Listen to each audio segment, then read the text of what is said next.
Hello folks and welcome back to Dubious Engineering. The other week I showed you how to remove lithium cells from discarded vapes. What I wanted to do this week was show you how to check and test and charge and discharge those batteries. Once that's done, we'll fit a battery management circuit to make sure that they're safe and then employ them in a project. So how do you charge up these spent lithium batteries then? So I've got here an IMAX B6 programmable charger. And what I've done is I've set it to 0.1 of an amp and a single cell. So press the start button. It's going to check the battery. It says everything's good. And then basically what we can see now, the time that it's been on charge, how much current is going into it, the voltage of the battery, and how much current the battery has absorbed.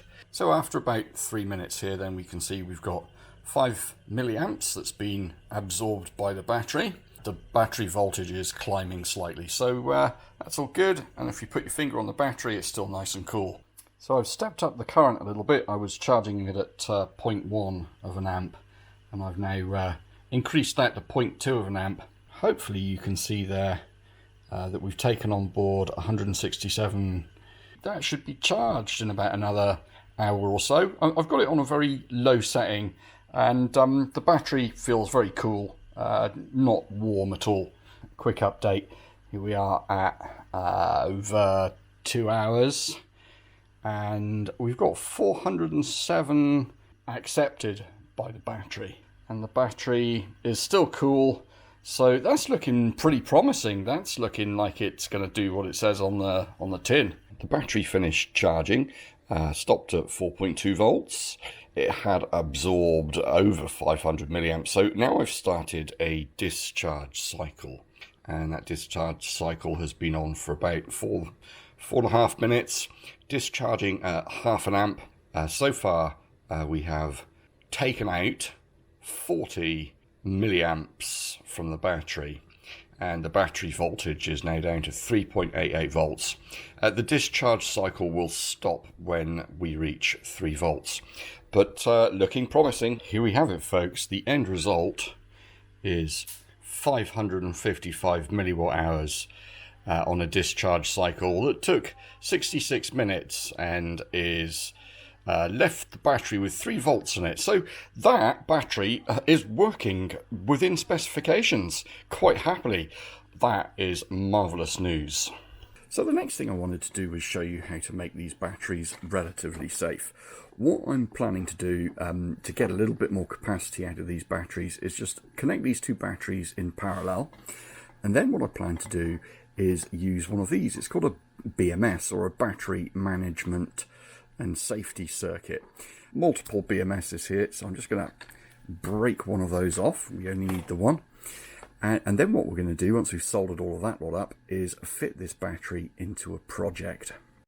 So I'm pretty sure you guys are going to pick some faults with this, and you know, absolutely, please feel free to add your comments and thoughts in. It's all good education for all of us, really. But ultimately, the idea of the battery management, the BMS PCB, it stops you from being able to overcharge the batteries to a certain level, and it also stops the batteries from becoming discharged too far, because if you take the batteries below a couple of volts, then they cease to function. Apparently there's something in the chemistry of the batteries that causes them to become unrecoverable. A BMS is a really good idea because it also protects the batteries from overcurrent and short circuit and various things like that. So let's get the battery management circuit soldered in place. Let's get everything wrapped in tape and get some wires soldered onto it.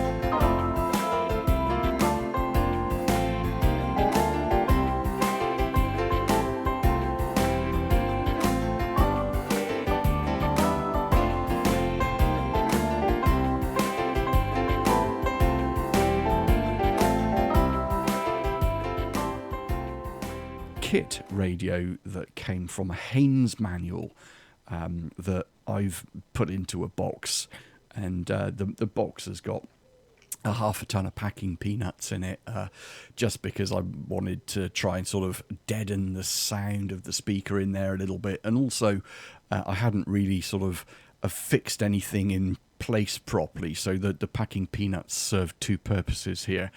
But ultimately, we're getting rid of a 9-volt PP3, is it? I think it's called a PP3 type cell.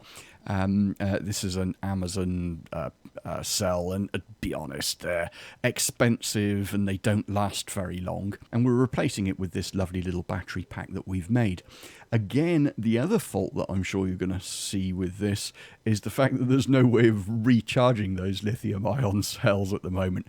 The good news is the circuitry for the radio draws very, very little power. The other good news is everything works straight off the bat here.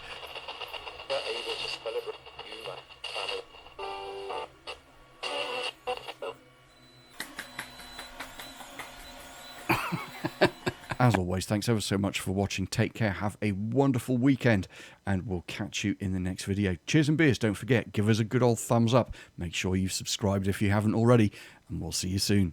Bye for now. Now, the person that can stop that, the people that can stop that, is Steve.